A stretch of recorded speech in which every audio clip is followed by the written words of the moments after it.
కావాల్సిన గుర్తింపు పత్రాలన్నీ ఉన్నాయా? రేషన్ కార్డు ఉందా? ఏమిటి పరిస్థితి? రేషన్ కార్డు కొందరికి ఉంది, కొందరికి లేదండి. ఆధార్ కార్డులు కూడా కొందరికి ఉన్నాయి. కొన్ని ఫోటోలు దిగినా కానీ ఇంకా అవి మా దాకా రానే లేదు. ఎక్కడ పోయినా కానీ మీ ఇంటి వరకు వస్తాము, మేము ఇస్తాము అనేసి చెప్తున్నారు. మరి మోరీలేమో అసలు లేవు. మాకు నల్లాలు ఇప్పుడు బిల్లులు కట్టేటప్పుడు నల్లాల కోసం మేము అడుగుతున్నాం. వాళ్ళు నల్లాలు బిల్లులు కట్టించుకునే వాళ్ళు ఏమంటున్నారంటే గంటన్నర ఇప్పుతున్నామమ్మ, మీకేంటి సమస్య అనేసి అంటున్నారు. అయితే మాకు 10 నిమిషాలు కూడా సరిగా రావట్లేదండి. మొత్తం లీకేజీలే ఉన్నాయండి. గంటన్నర అని చెప్తున్నారు. మొత్తం పైపులు లీకేజ్. మీరు ఒక్కసారి ఈరోజు మధ్యాహ్నం వస్తాయి వాటరు, మీరు రోడ్డు పూర్తిగా చూసుకుంటే వెళ్ళండి. ఎక్కడ చూసినా నీళ్ళు బయటికి పోతాయి కానీ మా ఇళ్ళకి రావు. బిల్లులు మాత్రం మేము కంపల్సరీ కట్టాల్సిందే. కట్టకపోతే మాత్రం ఊరుకోరు. పైపులు లీకేజ్ ఉన్నాయంటారా? అవునండి, పైపులు లీకేజ్ ఉన్నాయి. ఈ మెయిన్ వాల్స్ ఇప్పే దగ్గర మాత్రం మొత్తం మురికి నీళ్ళే. ఎమ్మెల్యే సాప్ ఏమన్నాడు, మేము చేస్తామన్నా. అక్కడ చెప్పొచ్చు, ఇక్కడ చెప్పొచ్చు. ఓట్లు మాత్రం సమ్ ఏరియాలు కావాలి కానీ వాళ్ళు రచ్చబండ పెట్టుకోవడానికి పెద్ద పెద్ద ఏరియాలు పెట్టుకుంటారండి. అదే పబ్లిక్ పోయినరు. పిల్లలు ఏది చిన్నపిల్లలకి ఏదో బాట అని చెప్పిండు కదా ఆయన, ఎవరు కిరణ్ కుమార్ రెడ్డి. ఆ పిల్లలకి ఇంతవరకు ₹1 గతి లేదు. మరి కార్డులో చెప్పిండు కదా, రేషన్ కార్డు లేవు. మేము కోపల్ల కొరకు అక్కడ పోవాలి, ఇక్కడ పోవాలి. మా బస్సులో ఓట్లు కావాలి కానీ మా బస్సు వచ్చి చేయరండి. ఏంది అదే మందు షాపులు పెట్టారు. ఆ మందు షాపులు పెట్టి మందులు లాగొచ్చి పిల్లలు కొడుతున్నారు. అప్పుడు పిల్లలు మందు షాపులు పెట్టారు, మొగల వరకు ఇస్తుండ్రు. అది లీడర్లకు డబ్బులు ఇస్తున్నారు. ఆ లీడర్లకు ఇచ్చే లీడర్ పబ్లిక్ మధ్యలో నిలబడి చెప్పేమండి. ఏ ఎమ్మెల్యే వస్తాడు, ఏ కార్పొరేషన్ వస్తాడు, ప్రజల మధ్యన నిలబడి చేయమని. ఓట్లు మేమే వస్తామండి, ప్రత్యేకంగా మేము వచ్చి వస్తాము. పిల్లలు స్కూల్ గవర్నమెంట్ స్కూల్ అక్కడ చదువుతారు. అక్కడనే ఒక బాత్రూమ్లు లేవు, ఏం లేవు అన్న పిల్లలంతా అక్కడికి లెటర్ కూర్చుంటారు. మాకు ఇంట్లో మొదలే వాళ్ళ ఓట్లప్పుడే మమ్మల్ని ప్రజలుగా గుర్తించడం కాదు. మా హక్కులన్నీ తీర్చిన తర్వాత వీళ్ళు కూడా మనుషులే అని వాళ్ళు గుర్తింపించిన తర్వాతనే మేము ఓట్లు వేస్తాం. ఈసారి మాత్రం అంతవరకు మేము ఓట్లు వేయము. ఇక్కడ ఎవరు వచ్చినా మేము రానియం. ఇప్పుడు ఇక్కడ నుంచి మీరు పని చేసుకోవాలంటే బయటికి పోవాలి. ఎలా ఉంటుంది రోడ్డు ఇక్కడ? బయట బస్సు సౌకర్యం ఏంటి? బస్సు సౌకర్యం అంటే మా కాలనీకి అంటూ లేదు మేడం. దీప్తి శ్రీనగర్ మెయిన్ రోడ్కి వెళ్ళాలి. ఇక్కడ నుంచి 1 కిలోమీటర్ పావు ఉంటుంది. మేము వెళ్ళే రోడ్లు అంతా నీట్నెస్గా ఏమి ఉండవు. దీప్తి వరకు మాత్రం క్లాస్ కార్పొరేట్ ఏరియాస్ కాబట్టి నీట్గా ఉంటాయి. ఇది స్లమ్ ఏరియా కాబట్టి మామూలు పేదవాళ్ళు కాబట్టి ఎవరు చూస్తామంటారో చూస్తున్నారు అనేది కొంతవరకే. ఇప్పుడు సీసీ రోడ్ ఉంది, ఇది పడింది బాగానే ఉంది. ఇంకా మిగతా రోడ్లు ఇది సీసీ ఇది ఒకటి ఉంది, ఆ మధ్యలో అక్కడ పైన ఒకటి ఉంది. ఇంకా ఈ కాలనీకి రోడ్స్ అనేవి లేవు, అడ్డం రోడ్లు ఏం లేవు. ఈ గుంతలు, ఈ డ్రైనేజీ. ఒకటి ఏంటంటే వాటర్ ఇప్పుతున్నామా, వాటర్ ఇప్పే వాళ్ళ మొత్తం డ్రైనేజీ ఉంటుంది. డ్రైనేజ్ కాదు, వాటర్ మురికి వాటరే ఉంటుంది. వీళ్ళు వాళ్ళు ఇప్పినప్పుడు అన్ని ఎంట్రీ అవుతుంది. ఆ నీళ్లు ఒక రకమైన వాసన.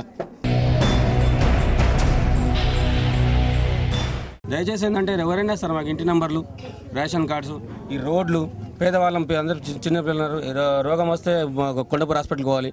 తెలియని వాళ్ళు ఇక్కడ చిన్న హాస్పిటల్స్ పెట్టుకుంటాం. అది ఉన్నాయి, కొంతవరకు సౌకర్యం ఉంది, కొంతవరకు లేదు. కానీ ఇక్కడ నుంచి ఈ రోడ్ల మీద ఎవరికైనా అత్యవసరమైన ప్రమాదం జరిగితే తీసుకెళ్ళడం కూడా కష్టమే కదా. అంబులెన్స్ కూడా లోపలికి రాదు. మేమైతే గుట్ట పైన ఉంటాము, మాకు నీళ్ళకి కూడా ఇబ్బంది. మొయ్యలేక పడిపోయాం చాలా సార్లు. నీళ్ళు ఇక్కడి నుంచి తీసుకెళ్ళాలి, పైకి ఎక్కలేకపోతున్నాం. డ్రైనేజ్ మొదలు పెట్టారు కానీ దాన్ని కంప్లీట్ చేసే వాళ్ళు ఎవరు లేదండి. ఇప్పుడు ఇక్కడ మన నుంచుంటే వాసన వస్తుంది. ఏంటి వాసన? డ్రైనేజ్ అసలు మేము బట్టలు ఉతుక్కున్న నీళ్ళు కానీ, స్నానాల నీళ్ళు కానీ అసలు ఎక్కడ పోవడానికి ఛాన్స్ లేదు. ఈ రకంగానే పోవాలి. ఈ బురదలో ఈ కంపులో బతకడమే. ఇంకా అంతే మేడం. ఈ యొక్క సౌకర్యం అనేది ఏం లేదు. ఇంకా మేము అట్లా మోరీల్లాగా కట్టుకుని, అరుగుల్లాగా కట్టుకుని అట్లా బండ్లు వేసుకున్నాం. ఇక ఈ రోడ్లేమో ఇట్లాగే ఉన్నాయి. ఎన్నేళ్ళు అయిందా మనం ఇక్కడికి వచ్చి? ఇప్పుడు వీడికి వచ్చి 15 ఏళ్ళు అయ్యి మేము వచ్చి. అప్పటి నుంచి ఇట్లా తల్లి ఇక్కడ చదువుకోవడానికి పిల్లలు ఉన్నారు, కాలేజ్కి వెళ్ళే స్టూడెంట్స్ ఉన్నారు. వాళ్ళందరికీ ఎలాంటి సౌకర్యం? అంగన్వాడీ సెంటర్స్ లాంటివి ఏ సదుపాయం లేదు. పిల్లల్ని తీసుకెళ్లాలంటే 4 కిలోమీటర్ల దూరం తీసుకెళ్ళాలి. తీసుకురావాలంటే పిల్లలకు బస్సులు ఎక్కియాలన్నా కానీ రోడ్లు బాగాలేవు.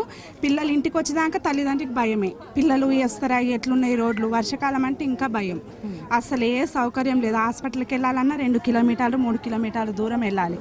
హాస్పిటల్ సౌకర్యం లేదు. అసలు వాటర్ వస్తాయి, వాటర్ ఇవ్వడంగా అసలు చేదు స్మెల్ వస్తుంది. అసలు ఈ కష్టం చేసుకొని మళ్ళీ రోజు డబ్బా ₹20 ₹25 తెచ్చి పెట్టుకోవాలి. నెలకు 200 బిల్లు అంటారు. ఆ బిల్లు కట్టాలి, కష్టం చేసుకోవాలి. పిల్లల సౌకర్యం లేదు. మాకున్న కానీ మాకు సేఫ్టీ లేదు. ఇంట్లో దోమలు, జ్వరాలు అన్ని, అసలు ఏ సేఫ్టీ లేదు. ఇక్కడ ఉన్నామంటే ఉన్నామంతే. వర్షాకాలం అయితే బురదకి మురికికి, వర్షాకాలం అయితే విపరీతమైన గుంతలు పడిపోయినాయి. డ్రైనేజ్ వల్ల డ్రైనేజ్ కోసం అంతవి గుంతలు చేశారు. ఉన్న రోడ్లు ఖరాబ్ చేశారు. ఆ గుంతల్లో పిల్లలు ఎక్కడ పడిపోతారని పిల్లలు ఇంటికి స్కూల్కి వెళ్ళి నుంచి ఇంటికి వచ్చేదాకా మాకు ఒకటే టెన్షన్.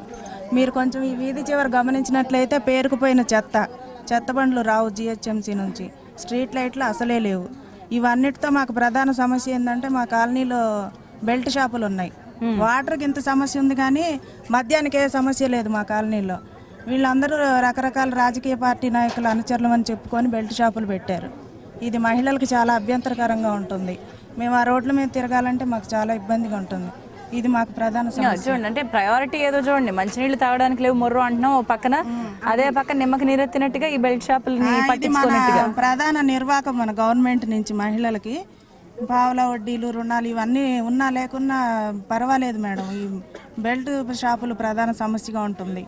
ఈ చేతన ప్రోగ్రాం ద్వారా మా నాయకులకు మేము విజ్ఞప్తి చేసేది ఏంటంటే వాటర్ లేకపోయినా పర్వాలేదు సార్, బెల్ట్ షాపులు మాత్రం నిర్మూలించండి.